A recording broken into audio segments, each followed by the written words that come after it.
So on Iran, how confident are you that the Iranians will negotiate with you? And is Israel on board with this outrage?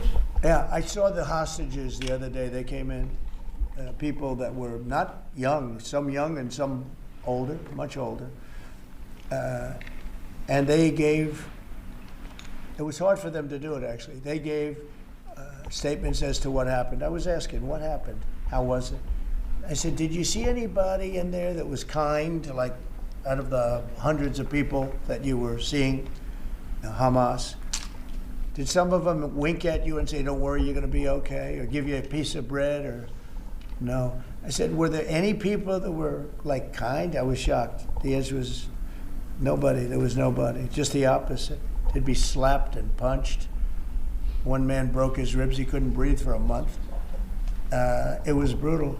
I was so surprised. Could you think there'd be a couple of people that would be kind, that would say, you're going to be okay, but they had none of that. It's pretty amazing. Brian? Thank you, Mr. President. He's a kind person.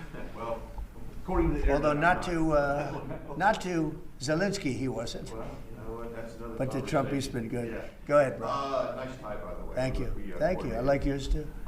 Two questions. One on peace. Why don't you think any other European countries are offering a peace deal? It seems like no one's come to the table for peace except for you. Yeah. It's a very good question. Sometimes questions aren't answerable. They're in a very unusual position. They don't know how to end the war. I think I do know how to end the war. Despite the Russia hoax, I've always had a good relationship with Putin. And, you know, he wants to end the war. He wants to end it.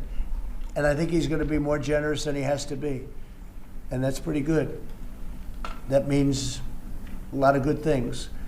Because frankly, you could have made a great deal if this war never started, you could have made a great deal. I don't know that anything would have had to be given up. This was not a war that was going to start, Brian.